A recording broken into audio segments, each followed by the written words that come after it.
Welcome to Dronacharya IAS YouTube channel. This is our daily newspaper video. So आज है 21 दिसंबर। तो चलिए देखते हैं कि आज के हमारे द हिंदू न्यूज़पेपर में वैसे कौन कौन से न्यूज़ आर्टिकल्स हैं जो UPSC preparation point of view से इम्पॉर्टेंट हैं।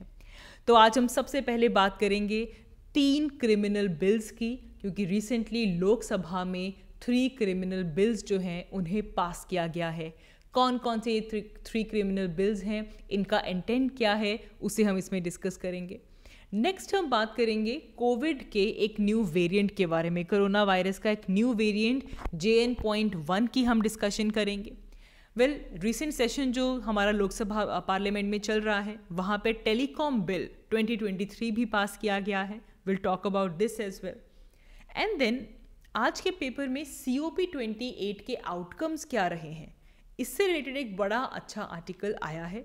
क्या मेजर आउटकम्स रहे हैं उनकी बात करेंगे। एंड लास्टली विल सी कि 2023 के लिए साहित्य अकादमी अवार्ड्स के विनर्स कौन हैं।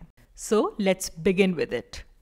तो चलिए शुरुआत करते हैं। हमारा आज का पहला न्यूज़ आर्टिकल पॉलिटी पर्सपेक्टिव से बहुत इंपॉर्टेंट है, बिकॉज रिसेंटली लोकसभा में 3 इम्पॉर्टेंट क्रिमिनल बिल्स जो हैं उन्हें पास किया गया है।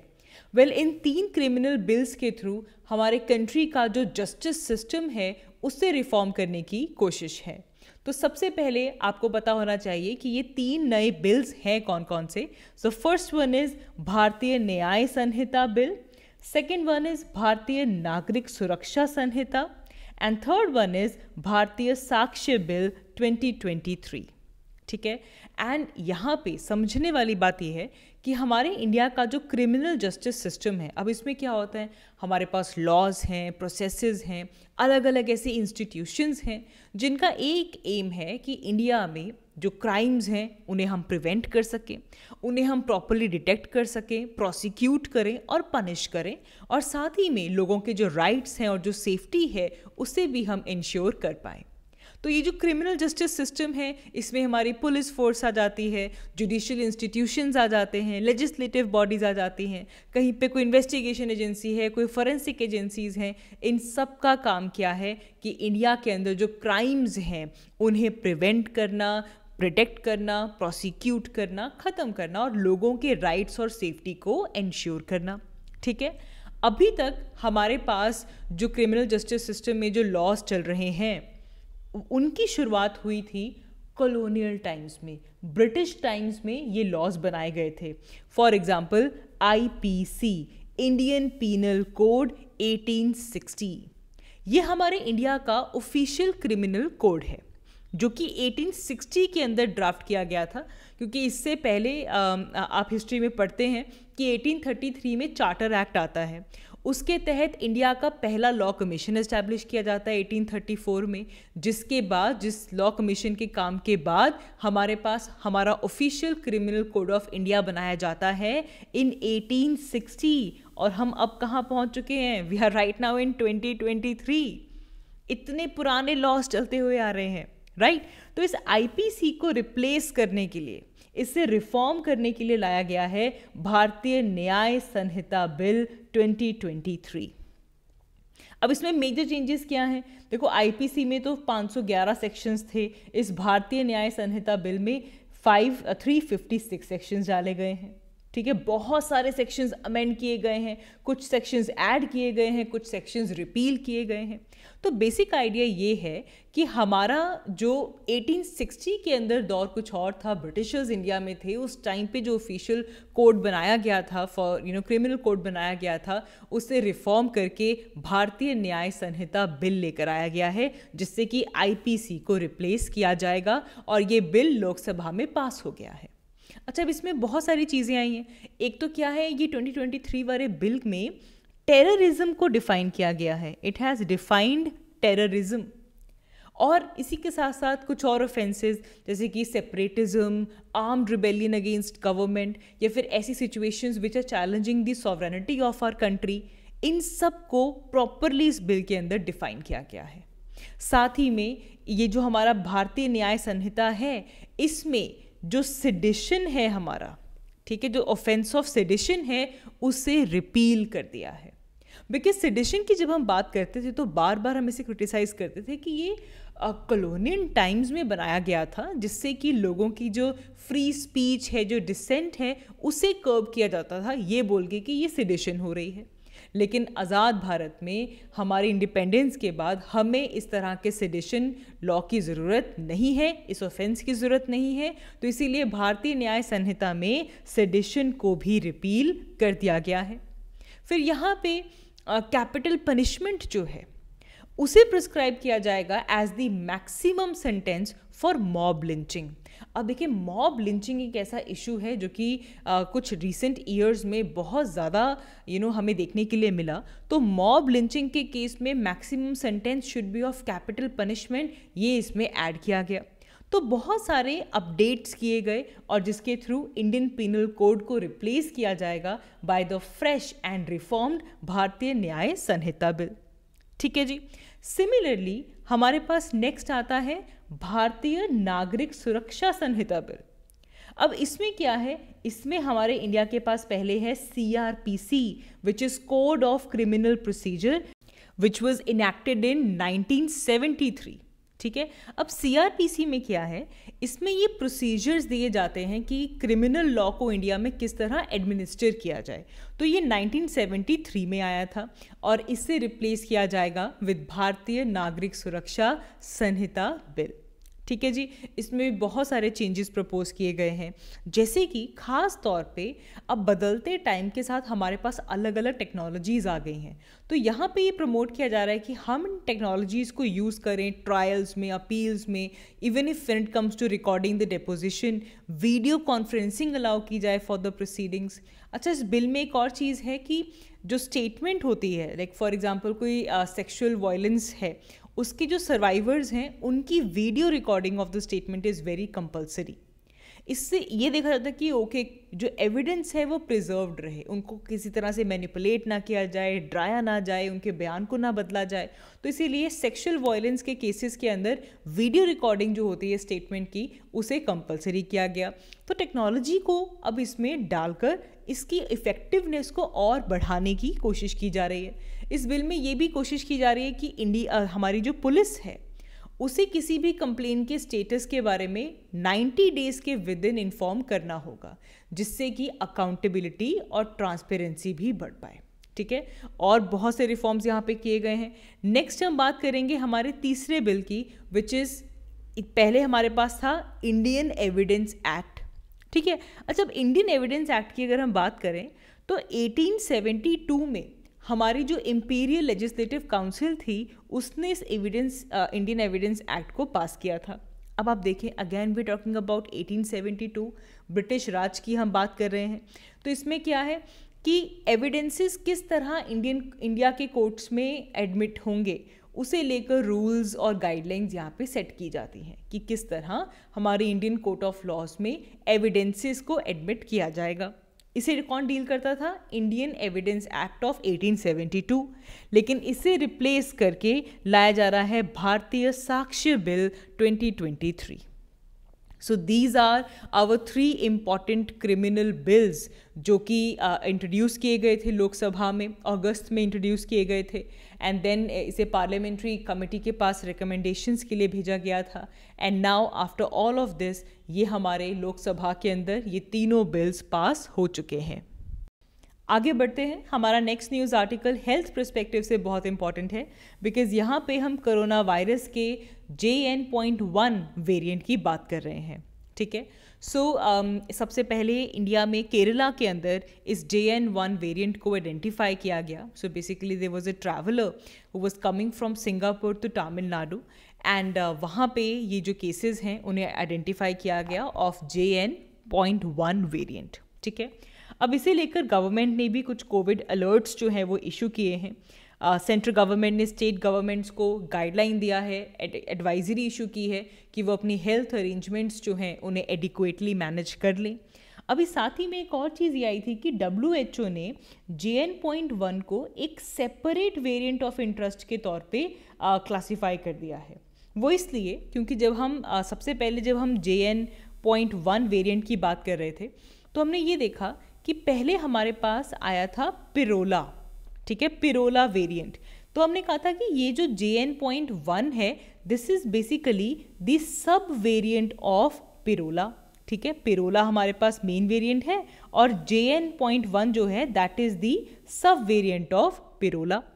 फाइन, लेकिन इसमें भी आगे देखा गया है कि फर्दर जो JN.1 है इसमें बहुत सारी म्यूटेशंस हुई हैं, लेकिन जब हम पिरोला से कंपेयर करते हैं तो इसके स्पाइक प्रोटीन में, हम जब सपोज करें ये वायरस है और ये है इसका स्पाइक प्रोटीन, बहुत सी म्यूटेशंस हुई हैं, लेकिन एक म्यूटेशन ऐसी है जो कि डिफरेंट है फ्रॉम पिरोला, और इस म्यूटेशन की वजह से ये जो JN.1 सब वेरिएंट है ये बहुत ज़्यादा इसकी ट्रांसमिसिबिलिटी बहुत ज़्यादा है, ये बहुत इजीली इन्फेक्ट कर सकता है और बहुत इजीली इम्यून सिस्टम को भी इवेड कर सकता है।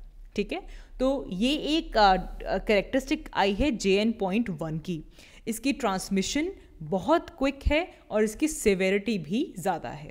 अच्छा, WHO ने असेसमेंट किया है दोनों का ही, पिरोला का भी और JN.1 का भी, एंड अकॉर्डिंग टू देम इनके स्पाइक प्रोटीन्स की मैक्सिमम म्यूटेशन सेम है, लेकिन एक म्यूटेशन ऐसी है जो कि दोनों को सेपरेट करती है।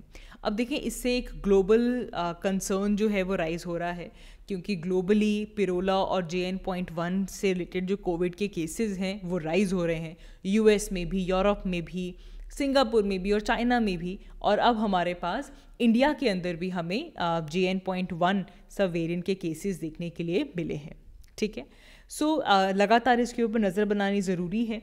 ठीक है, एंड डेली कोविड-19 जो पॉजिटिविटी रेट है वो भी देखा जा रहा है, मॉनिटर किया जा रहा है। तो हमारे केरला, महाराष्ट्र, झारखंड और कर्नाटका में जो कोविड पॉजिटिविटी रेट है वो राइज हो रहा है, जिसके चलते हेल्थ मिनिस्ट्री ने ये अलर्ट दिया है कि अब जो केसेस आ रहे हैं ऑफ JN.1 वेरिएंट, उसकी कोई क्लस्टरिंग नहीं होनी चाहिए और उन्हें क्विकली रिपोर्ट करना चाहिए। हालांकि ये जो वेरिएंट है ये करंटली काफ़ी ज़्यादा साइंटिफिक स्क्रूटनी के अंडर चल रहा है and there is not cause of immediate concern. इससे जो सिम्टम्स आते हैं they are similar to just like COVID only. Fever आता है, रनी रोज है, सोर थ्रोट है। अगर अपर रेस्पिरेटरी इलनेस डेवलप होती भी है तो वो 5 to 7 डेज के बीच में सेटल डाउन हो जाती है। तो JN.1 सब वेरिएंट हमारे लिए इम्पॉर्टेंट है। आगे बढ़ते हैं। सो लोकसभा में एक और इम्पॉर्टेंट बिल जो है वो पास किया गया है, विच इज़ टेलीकम्युनिकेशन बिल 2023, जिसे हम शॉर्ट में बोल सकते हैं टेलीकॉम बिल ऑफ 2023। इससे कोशिश ये है कि हमारा 138 साल 138 ईयर्स पुराना एक एक्ट है which is India's telegraph act of 1885, इसे रिपील किया जाए। ठीक है, सो बहुत सारे इसमें प्रोविजंस हैं हमें टेलीकम्युनिकेशन बिल में, एक एक करके देखते हैं। देखिए, ये जो हमारा पर्टिकुलर टेलीकॉम बिल है ये हमारे टेलीकॉम सेक्टर के लिए बनाया गया है। इंडिया की जो टेलीकॉम इंडस्ट्री है वो दुनिया की सेकेंड लार्जेस्ट इंडस्ट्री है।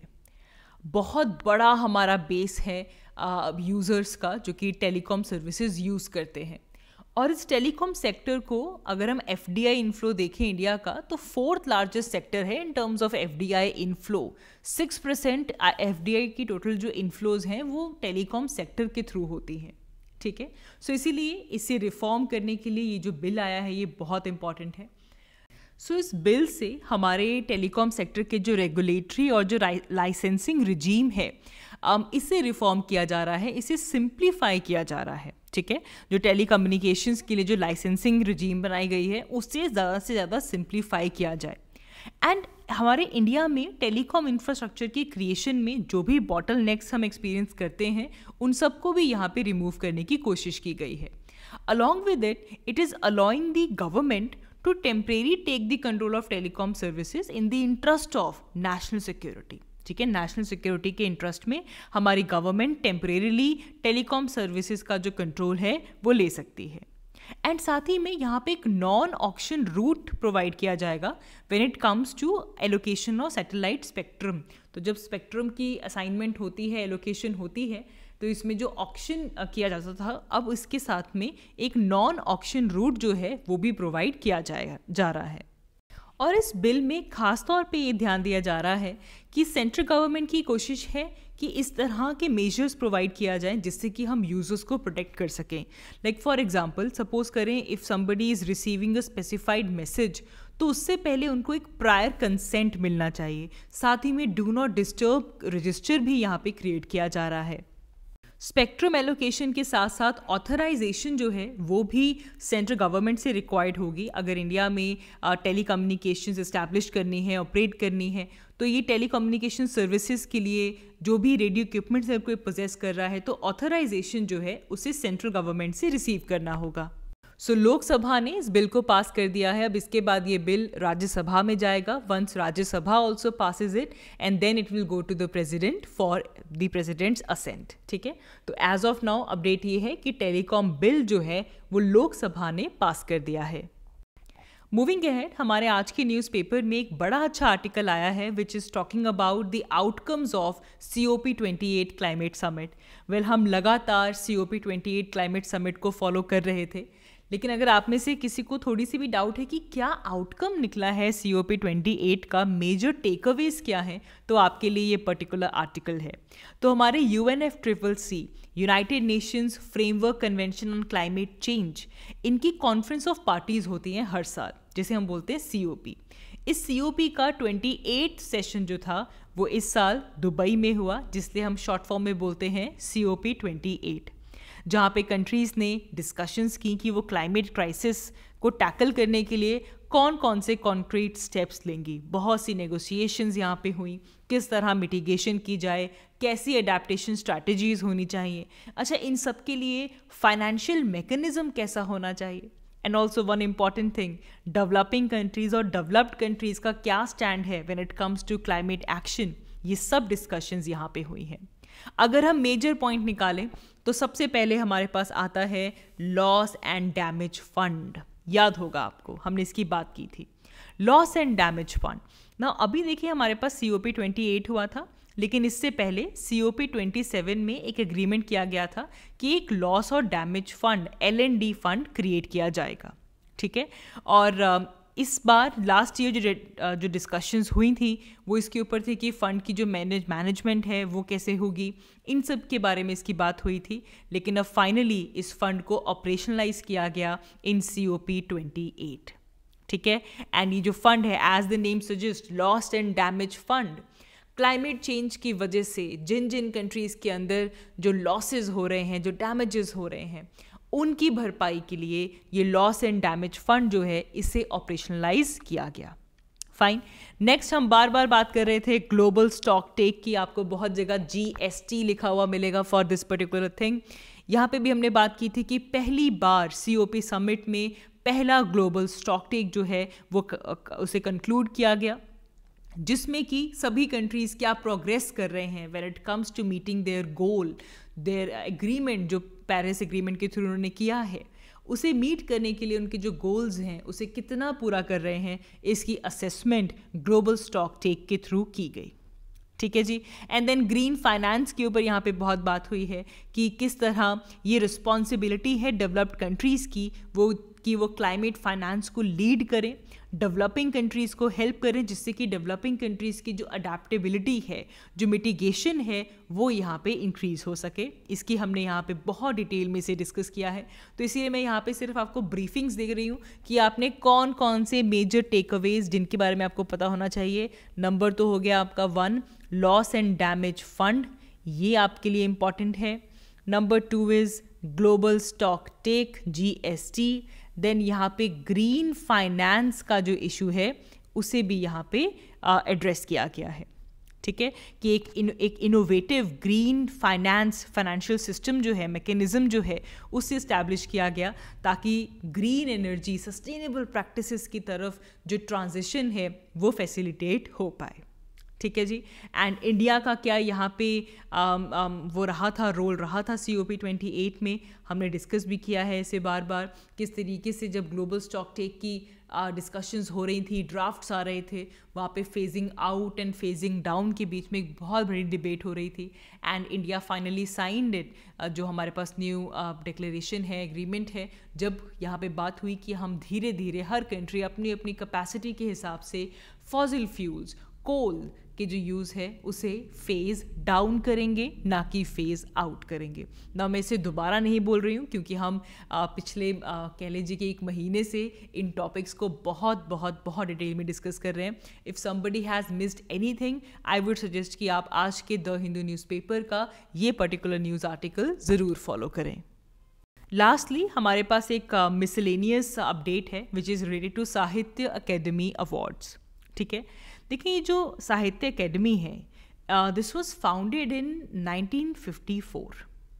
ये हमारे मिनिस्ट्री ऑफ कल्चर के अंडर एक ऑटोनॉमस बॉडी है and as the name suggest Sahitya academy award, इसका इस अकेडमी का मेन फोकस है कि इंडिया में लिटरेचर को, अलग अलग इंडियन लैंग्वेजेस के लिटरेचर को प्रमोट किया जाए एंड जिसके लिए ये जो अवार्ड्स हैं ये दिए जाते हैं। अब हमारे पास अपडेट ये है कि इस साल साहित्य अकेडमी अवार्ड 2023 जो है ये तमिल ऑथर राजेशकरन को दिया गया है, साथ ही में तेलुगु राइटर टी पतंजलि शास्त्री और मलयालम राइटर EV रामकृष्णन को दिया गया है फॉर 2023। बहुत सारी बुक्स यहाँ पे आई हैं जिनको साहित्य अकादमी अवार्ड जो है वो अलग अलग इंडियन लैंग्वेजेस के थ्रू यहाँ पे उनको सम्मानित किया गया है। ठीक है, सो इस अवार्ड में एक कॉपर प्लेट दिया जाता है, 1 लाख प्राइज मनी दिया जाता है। इसकी अनाउंसमेंट हो गई है, लेकिन ये जो अवार्ड है इसे 12 मार्च 2024 में दिया जाता है। ठीक है जी, so that is all for this video. आज की इस वीडियो के लिए इतना ही। Thank you so much for watching. I will see you all in my next one. Thank you.